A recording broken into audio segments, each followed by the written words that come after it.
Hello guys, welcome back to another audio book of class 12 biology chapter number 1 जो है sexual reproduction of flowering plant. तो हाँ, आज से हम शुरू करने वाले हैं 12th के बायोलॉजी की ऑडियो बुक्स का शुभारंभ। 12th की बायोलॉजी की जो ऑडियो बुक्स है उसमें हमारा सबसे पहला चैप्टर होने वाला है सेक्सुअल रिप्रोडक्शन फ्लावरिंग प्लांट्स।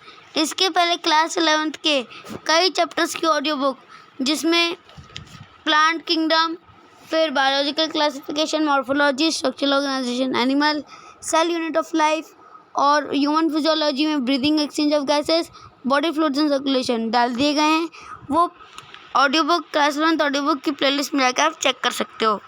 इस पर्टिकुलर ऑडियो बुक में हम कवर करने वाले हैं क्लास 12 बायोलॉजी का chapter number 1 sexual reproduction flowering plants. तो चलिए शुरू करते हैं।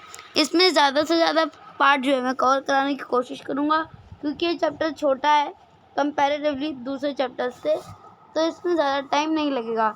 और बहुत बड़ी ऑडियो बुक्स बनाने की भी मैं कोशिश करूँगा कि छोटी ऑडियो बुक्स बने, लेकिन जितना इजीली जितना अच्छे से कवर हो सकता है line to line explanation cover करेंगे।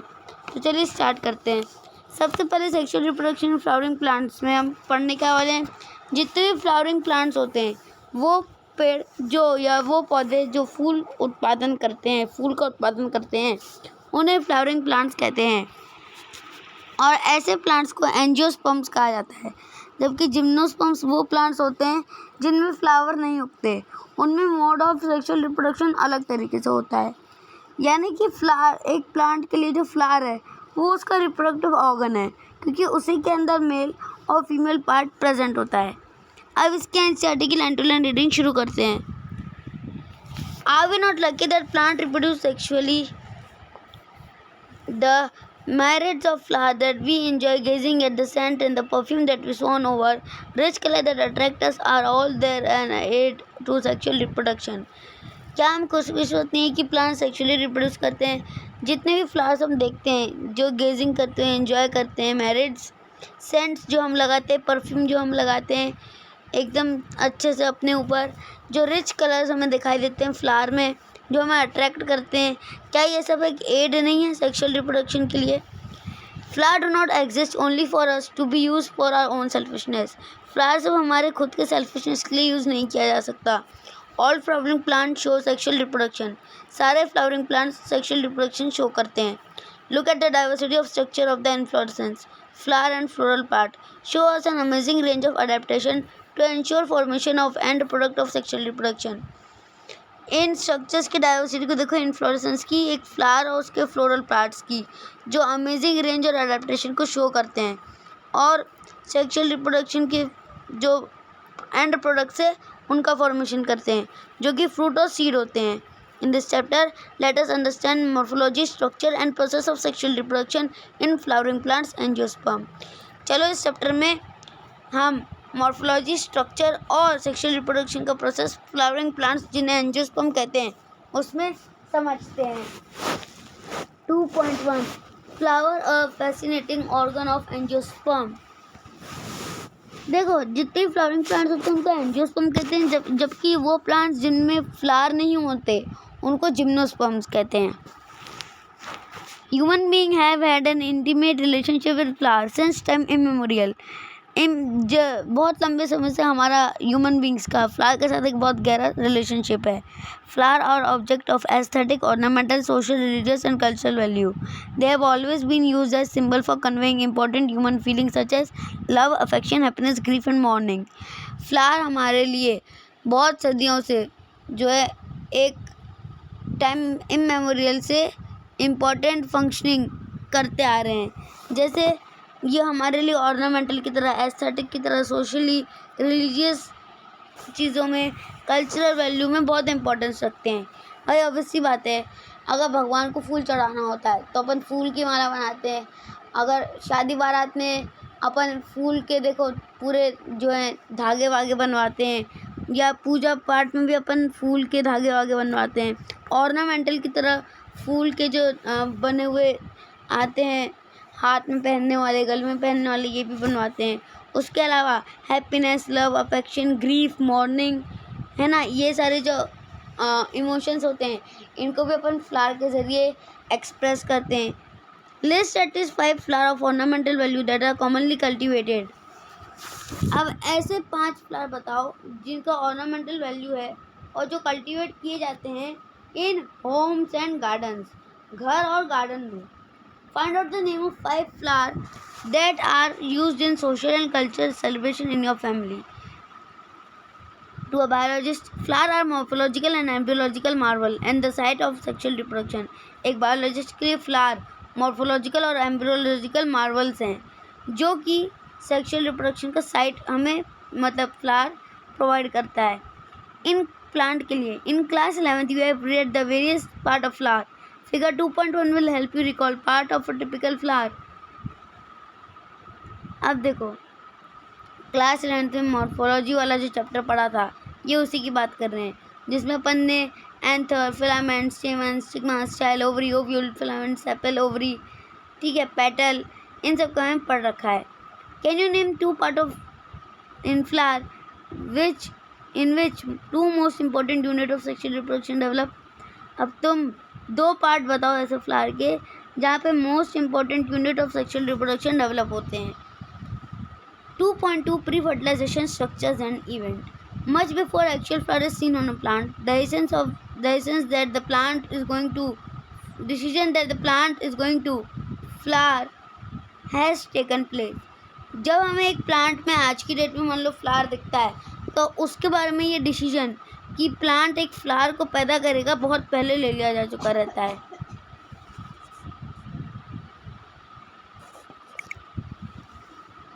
Several hormonal and structural changes are initiated which lead to the differentiation and further development of floral primordium. और कई हार्मोनल और स्ट्रक्चरल चेंजेस जो हैं वो आते हैं और डिफ्रेंशिएशन भी होता है प्लांट में जो कि बाद में फ्लोरल प्राइमोडियम का फॉर्मेशन करते हैं या डेवलपमेंट करते हैं. Inflorescence are form which bear the floral bud and then the flower. और इन्फ्लोरेसेंस जो है वो फ्लोरल बर्ड्स को बियर करता है और फिर फ्लावर का फॉर्मेशन करता है. In flower male and female reproductive structure androecium and gynoecium differentiate and develop.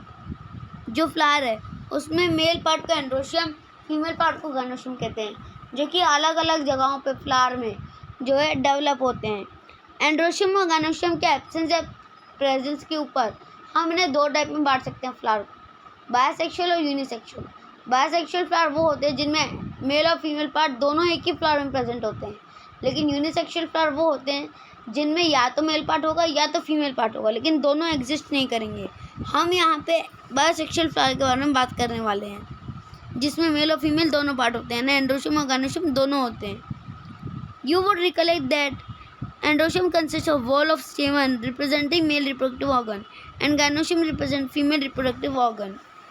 अब हमें पता है कि मेल रिप्रोडक्टिव ऑर्गन को एंड्रोशियम और फीमेल रिप्रोडक्टिव ऑर्गन को गाइनोशियम कहते हैं.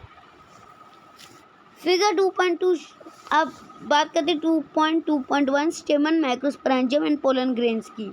Figure 2.2a show the 2 part of typical stamen.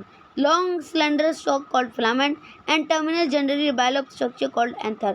लंबा स्लेंडर जैसा स्टॉक लाइक स्ट्रक्चर जिसे फिलामेंट कहते हैं और एक टर्मिनल बाइलोब्ड स्ट्रक्चर जिसको एंथर कहते हैं. Proximal end of filament is attached to the thalamus और पेटल ऑफ फ्लावर. और जो फिलामेंट का प्रॉक्सिमल एंड होता है वो या तो थैलेमस से या तो फूल के पेटल्स के साथ कनेक्टेड रहता है. Number and length of stamen are variable in flower of different species. अलग अलग स्पीशी के फ्लावर में डिफरेंट नंबर ऑफ स्टेमन्स पाए जाते हैं. बीही के पेड़ का फूल देखोगे तो बहुत सारे स्टेमन दिखेंगे.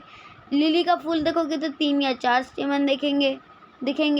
हिबिस्कस का प्लांट देखोगे तो कम से कम 30 to 20 के आसपास जो अराउंड स्टेमन दिखाई देंगे. ठीक है, फिर रोज़ में कितने दिखते हैं ये तुम मुझे बताना. Number and length of stamen are variable in flower of different species. If you were to collect a stamen from each 10 flower and arrange them on a slide, you would be able to appreciate the large variation in size in nature. यानी कि अगर अपन 10 flower collect करें और उनके anthers और stamens का जो देखें कि कितने स्टेमन पाए जाते हैं तब तुम वो देख के हैरान हो जाओगे क्योंकि उसमें बहुत ज़्यादा वेरिएशन दिखाई देगा. उसके बाद careful observation of each स्टेमन under dissecting microscope and making neat diagram would elucidate the range in shape and attachment of anther in different flowers. Typical angiosperm anther is bilobed with each lobe having 2 theca. एक angiosperm में anther bilobed होता है जिसके एक lobe में 2 theca होते हैं, इसलिए इसको डाइथीकस कहते हैं. Often longitudinal groove run length wise separating theca, और एक लॉन्गिट्यूडनल ग्रूव रन करती है जो इन दोनों थीकास को क्या करती है, सेपरेट कर देती है. Let us understand the various type of tissue and their organization in the transverse section of an anther. अब इसके ट्रांसवर्स सेक्शन को और एंथर के बारे में अपन जानते हैं. Bilobed nature of anther is a very distinct in transverse section of anther. Anther is a 4-sided tetragonal structure consisting of 4 microsporangia located at the corners, 2 in each lobe. जो anther ये एक 4-sided tetragonal structure है जिसके पास 4 microsporangia है butterfly shape में, जो कि उसके 2 लोब्स के कॉर्नर्स पे लोकेटेड है. Microsporangia develop further and become pollen sac. Microsporangia develop होकर बाद में पोलन सैक बनाते हैं. They extend longitudinally all through the length of anther and are packed with pollen grain. ये एंथर के लेंथ के अलॉन्ग ग्रो करते हैं और पोलन ग्रेन से भरे हुए रहते हैं. Structure of microsporangium. In a transverse section, a typical microsporangium appear near circular in outline. एक ट्रांसवर्स सेक्शन ऑफ माइक्रोस्पोरेंजियम में ये सर्कुलर दिखता है इसकी आउटलाइन से. It is generally surrounded by 4 wall layers. ये 4 वॉल लेयर से ढका हुआ रहता है. Epidermis, endothecium, middle layer and tapetum. Epidermis सबसे बाहर वाली, एंडोट्रिशियम सेकेंड लेयर और मिडल लेयर्स जो है वो थर्ड लेयर है, जबकि टेपिटम का काम न्यूट्रिशन देने का है. The outer 3 layers wall layers perform the function of protection and help in dehiscence of anther to release pollen. Anther के सूख के, मुरझाने के और डिहाइड्रेट होने के बाद, डाइसेंस मतलब जब एंथर का पानी निकल जाता है और डिहाइड्रेट हो जाता है और उसमें जो पोलन ग्रेन्स है वो सूख के पाउडर फॉर्म में हो जाते हैं, उसके रिलीज तक जो ये 3 लेयर्स हैं, वॉल्स हैं, एपिडर्मिस, एंडोथेलियम और मिडल लेयर, एंथर में जो पोलन ग्रेन्स हैं उनको प्रोटेक्ट करने का काम करती है. जबकि the innermost layer is the tapetum. जो इनरमोस्ट लेयर है tapetum, it nourish the developing pollen grain. ये पोलन ग्रेन्स को नरिश करती है जब वो डेवलपिंग स्टेज पे रहते हैं. Cells of tapetum possess dense cytoplasm and generally have more than 1 nucleus. इनके पास डेंस साइटोप्लाज्म होता है और एक से ज़्यादा न्यूक्लियस पाए जाते हैं.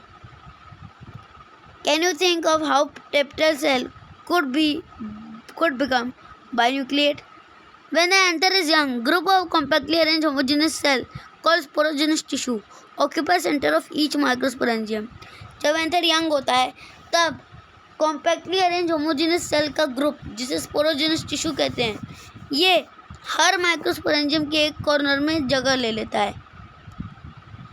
फिर बात करते हैं माइक्रोस्पोरोजेनेसिस की, यानी कि फॉर्मेशन ऑफ माइक्रोस्पोर या फिर पोलन ग्रेन.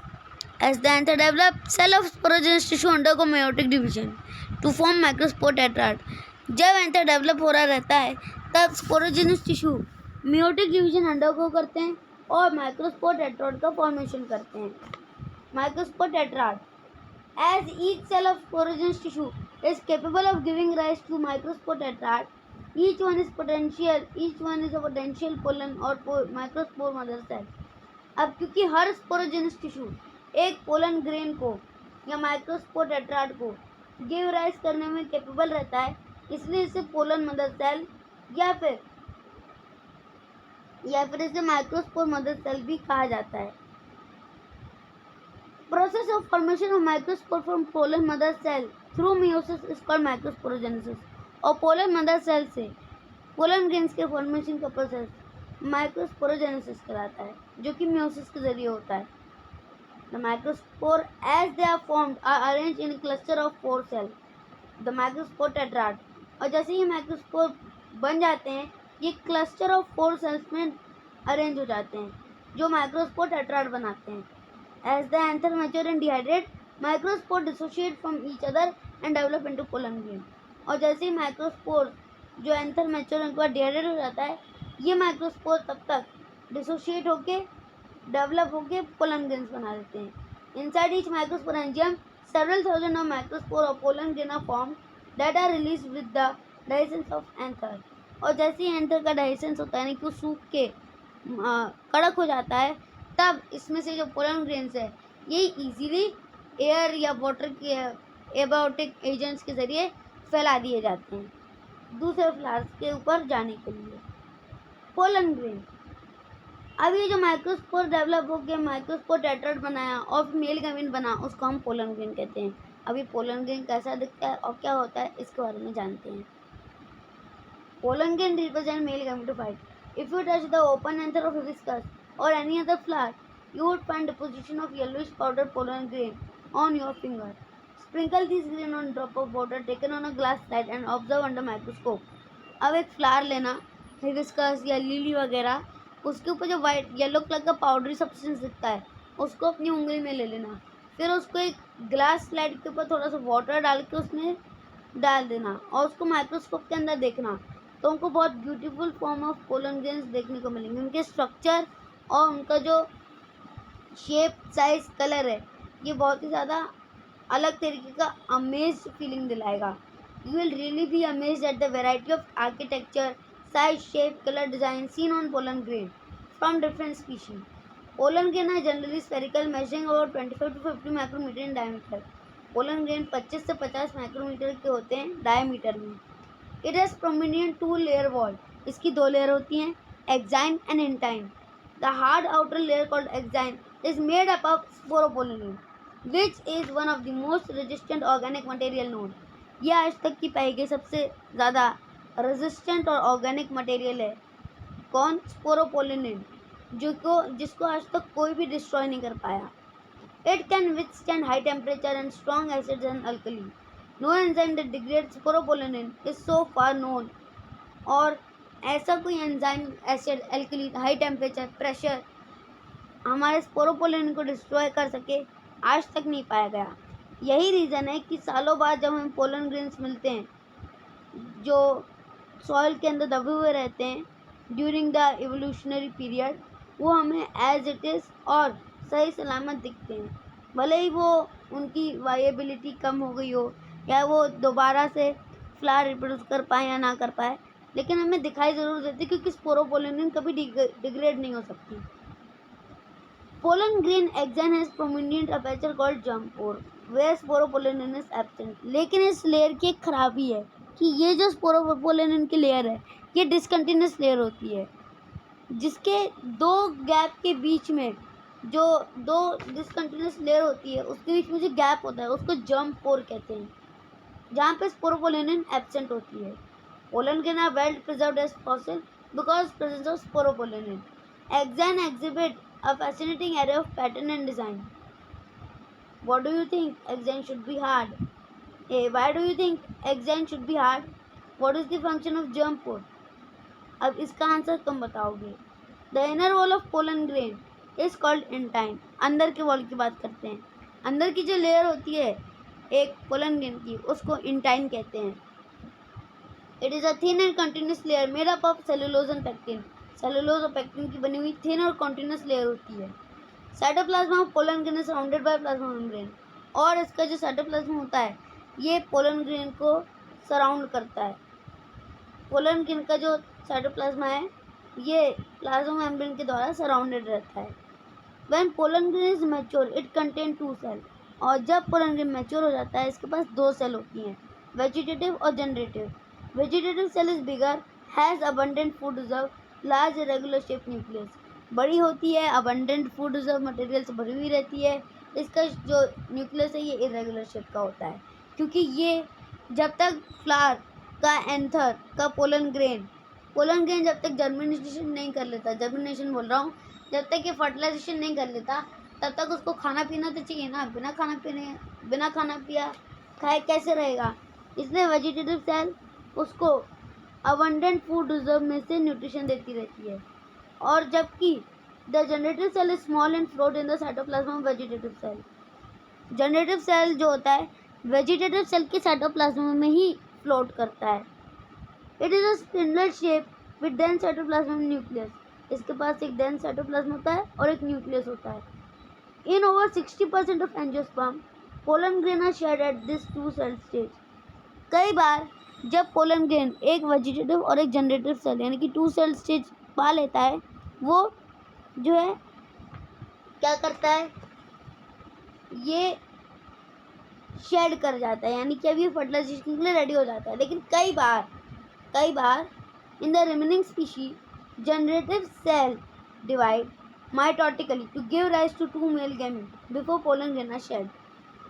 लेकिन कई बार पोलन ग्रेन के झड़ने के पहले जनरेटिव सेल एक की जगह दो मेल गैमेट का फॉर्मेशन कर लेता है और ये थ्री सेल स्टेज कहलाती है। और इस स्टेज में कई मेल गैमेट्स शेड होते हैं। Pollen grain of many species cause severe allergy and bronchial affliction in some people, often leading to chronic respiratory disorder, asthma and bronchitis. कई बार पोलन ग्रेन से लोगों को एलर्जी हो जाती है और ये ब्रोंकियल एफ्लिक्शन जैसे अस्थमा और ब्रोंकाइटिस जैसी प्रॉब्लम के लिए रिस्पॉन्सिबल होते हैं. It may be mentioned that Parthenium or carrot grass that came into India as a contaminant with imported wheat has become ubiquitous in occurrence and cause pollen allergy. और parthenium या carrot grass जो India में आई थी, उसने crops को और humans को कितना नुकसान पहुंचाया है, ये हम सबको पता है. इसके अलावा pollen grain are rich in nutrients. ये पोलन ग्रेन जो होते हैं न्यूट्रिएंट रिच होते हैं. It has become fashion in recent year to use pollen tablet as food supplement. और फूड सप्लीमेंट की तरह पोलन की टैबलेट्स को यूज़ किया जाता है. In Western country, large number of pollen products in form of tablet and syrup are available in market. Western countries में syrup और टैबलेट के फॉर्म में पोलन ग्रेन्स के कई प्रोडक्ट्स पाए जाते हैं. Pollen consumption has been claim to increase the performance of athlete and race horse. और ये ज़्यादातर जो एथलीट्स होते हैं या रेस वाले घोड़े होते हैं उनको दिया जाता है. ये एक टाइप का नशा होता है जिसकी वजह से वो बहुत ज़्यादा एनर्जेटिक फील करते हैं और जल्दी थकते नहीं हैं. When once they are shed, pollen grain have to land on stigma before they lose viability if they have to bring about fertilization. इसके पहले कि पोलन ग्रेन्स की वायबिलिटी ख़त्म हो जाए और ये अपनी जीवन रेखा समाप्त होने के पहले इन्हें फूल के स्टिग्मा के ऊपर लैंड करना होता है, नहीं तो ये कभी भी फर्टिलाइजेशन नहीं कर पाएंगे. How long do you think pollen grain are retain viability? तुम्हें क्या लगता है पोलन ग्रेन की वायबिलिटी कब तक रहती होगी? Period for which pollen grain remain viable is highly variable and to some extent depend on prevailing temperatures and humidity और टेम्परेचर के ऊपर भी इनकी वायबिलिटी जो है डिपेंड करती है. In some cereal such as rice and wheat pollen grain lose viability in 30 minutes. 30 minute के अंदर जैसे ही फूल में से पोलन ग्रेन निकले, अगर ये 30 मिनट्स के अंदर फ्लावर के स्टिग्मा पे पहुंच गए तो ये फर्टिलाइजेशन कर पाएंगे, नहीं तो नहीं कर पाएंगे. भाई ये डोमिनोज के जैसा है. 30 मिनट में डिलीवरी हुई तो ठीक, नहीं तो पिज़्ज़ा फ्री में. ठीक है. उसके बाद जो 30 मिनट्स में तो होता है, लेकिन ज़रूरी नहीं है कि हर प्लांट का फ्लावर का पोलन ग्रेन 30 मिनट्स की वायबिलिटी रखता हो. In some members of Rosaceae, Leguminosae, Solanaceae they maintain viability for month. कई महीनों तक की इनकी वायबिलिटी रहती है. कई महीनों तक ये वायबल रहते हैं. अब वो चाहे 2 दिन में स्टिग्मा पे पहुँचे, चाहे वो 10 दिन में स्टिग्मा पे पहुँचे, लेकिन 1 महीने का टाइम इनके पास रहता है फर्टिलाइजेशन के लिए. You may have heard of storing semen sperm of many animal including human for artificial insemination. भाई सबको पता है कि अगर आर्टिफिशियल इंसेमिनेशन करना है तो सीमन और स्पर्म्स को एनिमल और ह्यूमंस का स्टोर कर सकते हैं. लेकिन क्या पोलन ग्रेन्स को स्टोर करना पॉसिबल है? It is possible to store pollen grain of large number of species for years in liquid nitrogen. Liquid nitrogen जिसका टेम्परेचर -196 डिग्री सेल्सियस होता है, इस टेम्परेचर पर पोलन ग्रेन्स को कई सालों तक रख सकते हैं. Such stored pollen grain can be use as pollen bank. ऐसे स्टोर्ड पोलन्स को हम पोलन बैंक्स की तरह यूज़ कर सकते हैं. सिमिलर टू सीड बैंक, जैसे सीड बैंक होता है इन क्रॉप ब्रीडिंग प्रोग्राम्स जो हम यूज़ करते हैं. ठीक है.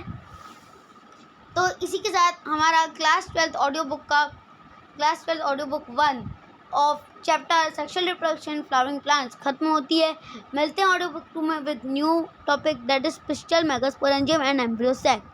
ऑडियो बुक अच्छी लगी हो, एक्सप्लेनेशन अच्छा लगा हो लाइन टू लाइन, तो ऑडियो बुक को लाइक करो, शेयर करो, सब्सक्राइब करो, कमेंट करके बताओ कैसी लगी। और उसके अलावा class audio book class 11th audio book class 12th नाम की प्लेलिस्ट यूट्यूब चैनल पर डाल दी गई है, उसमें ये सारी ऑडियो बुक्स मिल जाएंगी। फिर मिलते हैं नेक्स्ट ऑडियो बुक में विद न्यू टॉपिक। तब तक के लिए this is me Vikramaditya Rao signing off. और 10 से लेकर 12 तक के डिटेल्ड वीडियो लेक्चर्स के लिए हमारे चैनल हिंदी सत्य में विजिट करो। और अगर कोई भी प्रॉब्लम आ रही हो तो कमेंट करके ज़रूर बताओ। 10 से लेकर 12 तक के बायो और साइंस के लेक्चर्स डिटेल्ड वीडियो एक्सप्लेनेशन में अवेलेबल हैं। मिलते हैं नेक्स्ट ऑडियो बुक में विद न्यू टॉपिक। तब तक के लिए स्टे सेफ, स्टे हेल्दी, ओम साइमन बाय। और ऑडियो बुक अच्छी लगी हो तो like, subscribe and share. Thank you.